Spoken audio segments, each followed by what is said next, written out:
மரியாதைக்குரிய நம்முடைய வேட்பாளர் அக்கா ராணி அவர்களை பற்றி உங்களுக்கு நாம் அறிமுகப்படுத்த வேண்டிய அவசியமில்லை.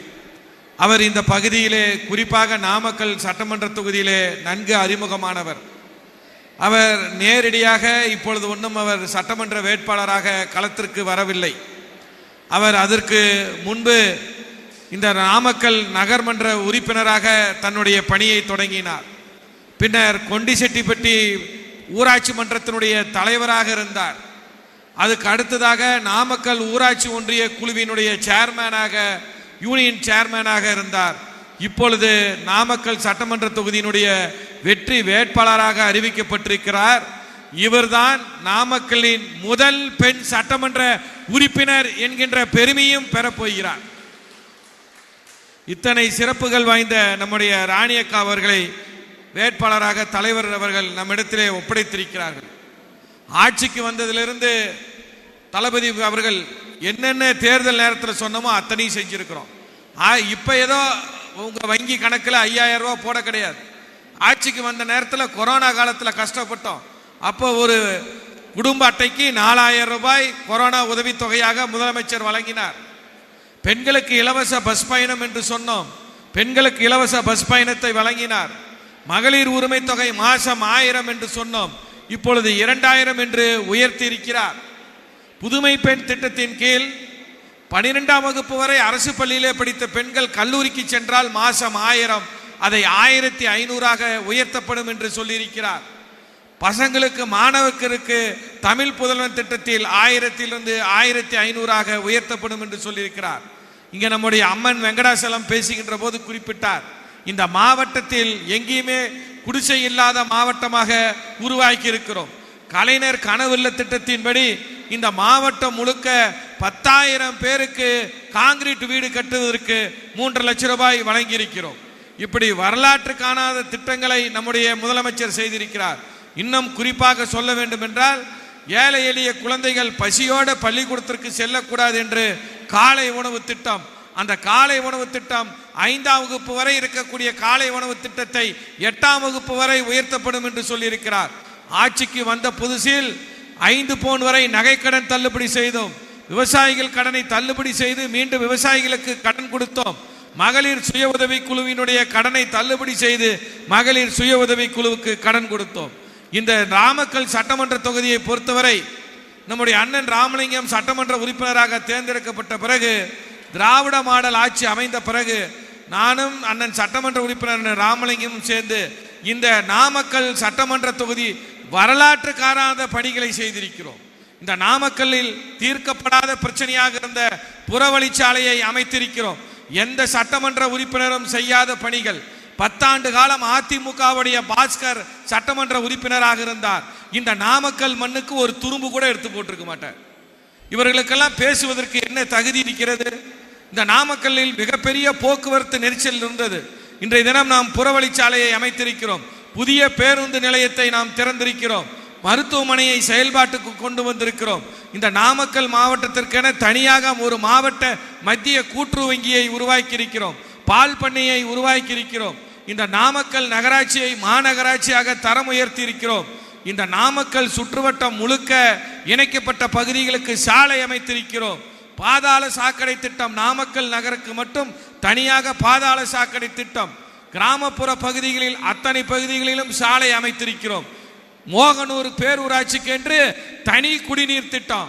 காவேரி கரை ஓரமாக இருக்கிற மோகனூருக்கு தண்ணி இல்லை, ஆனால் மோகனூர் பேரூராட்சிக்கு குடிநீர் வழங்கியிருக்கிறோம். அதே போன்று நாமக்கல் சட்டமன்ற தொகுதியிலே உட்பட்ட புதுச்சத்திரம் ஒன்றிய பகுதிக்கு ராசிபுரம் ஒன்றியத்தோடு சேர்ந்து தனியாக குடிநீர் திட்ட பணிகள்.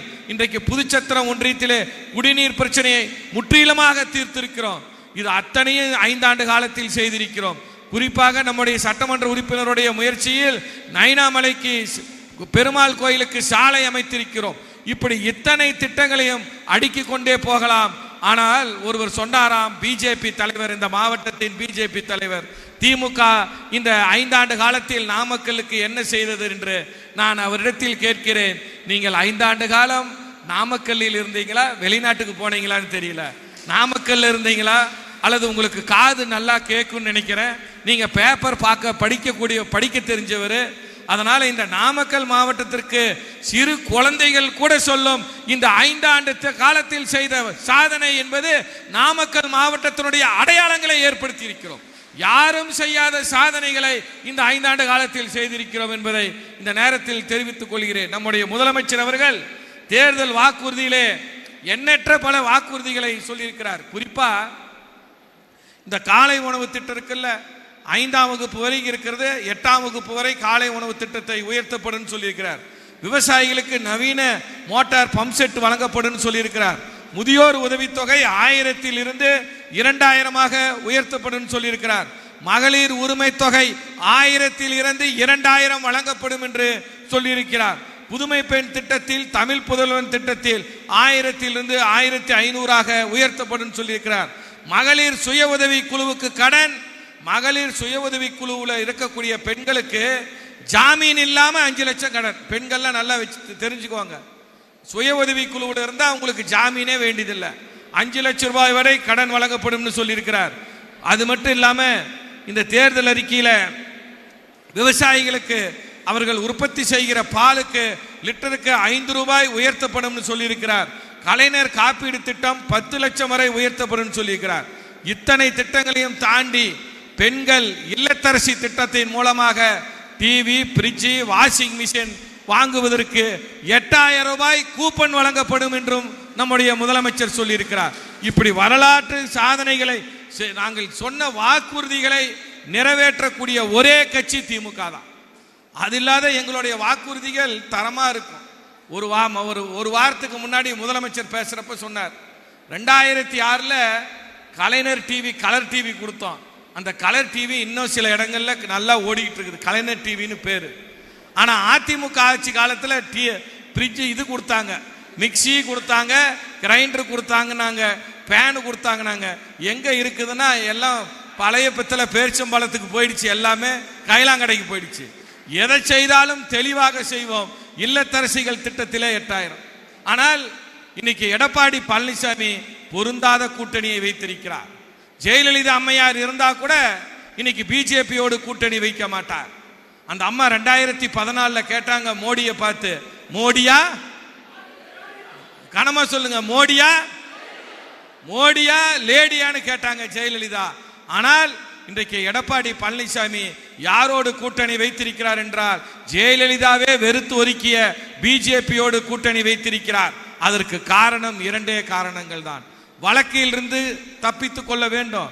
ஒன்னு, எடப்பாடி பழனிசாமியோடைய சமந்தி வருமான வரி கேஸ் இருக்குது, அதிலிருந்து தன்னுடைய சமந்தியை காப்பாற்றிக் கொள்ள இன்னைக்கு அதிமுகவோடு கூட்டணி வைத்திருக்கிறார்.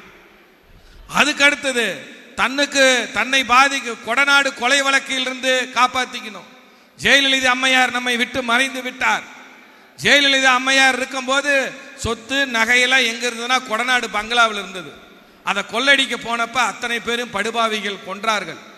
ஜெயலலிதாவுடைய கார் டிரைவர் கனகராஜ், ஜெயலலிதாவுடைய கம்ப்யூட்டர் ஆபரேட்டர் தினேஷ் குமார், ஜெயலலிதாவுடைய வாட்ச்மேன் ஓம் பகதூர், ஜெயலலிதாவுடைய சிசிடிவி ஆபரேட்டர் சயனுடைய 25 வயசு மனைவி வினுப்பிரியா, 5 வயசு குழந்தை பாவம் என்ன பண்ணிச்சு, நீலி, இவர்கள் அத்தனை பேரையும் படுகொலை செய்தார்கள். மர்மமான முறையில் இறந்து போனார்கள்.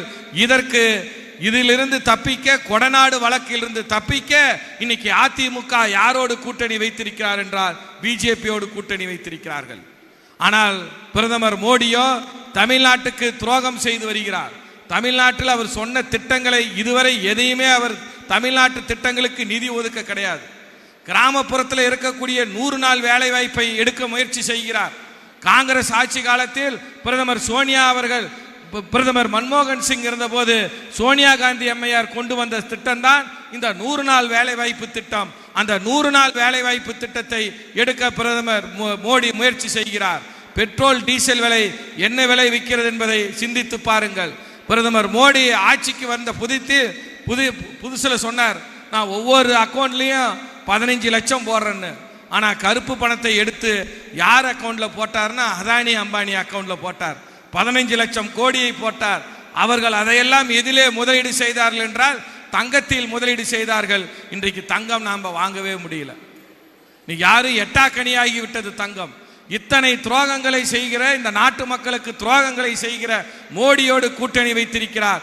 இதைதான் நாம் தேர்தல் பிரச்சாரத்திலே எடுத்து சொல்ல வேண்டும். இங்கே வந்திருக்கக்கூடிய ஒவ்வொரு செயல் வீரர்களும் 100 பேரை சந்தித்து பேசி நம்முடைய அரசாங்கத்துடைய சாதனைகளை எடுத்து சொல்ல வேண்டும். அக்கா ராணி அவர்கள் வெற்றி பெறுவதற்கு நீங்கள் எல்லாம் வீடு வீடாக சென்று வாக்குகளை சேகரித்து இந்த களம் கண்டு வெற்றியை தேடித்தர வேண்டும். நம்முடைய அக்கா ராணி அவர்கள் இங்கே பேசியவர்களெல்லாம் குறிப்பிட்டது போன்று 50,000 வாக்குகள் வித்தியாசத்தில் நிச்சயமாக வெற்றி பெறக்கூடிய வெற்றி வேட்பாளராக வருவார். நாம் நாமக்கல் சட்டமன்ற தொகுதியினுடைய முதல் பெண் எம்எல்ஏ என்கின்ற பெருமையும் அக்கா ராணி அவர்கள் பெறுவார் என்று இந்த நேரத்தில் தெரிவித்துக் கொண்டு வருகை தந்து சிறப்பித்த அனைவருக்கும் என்னுடைய நன்றியை தெரிவித்து விடைபெற்றுக் கொள்கிறேன். நன்றி, வணக்கம்.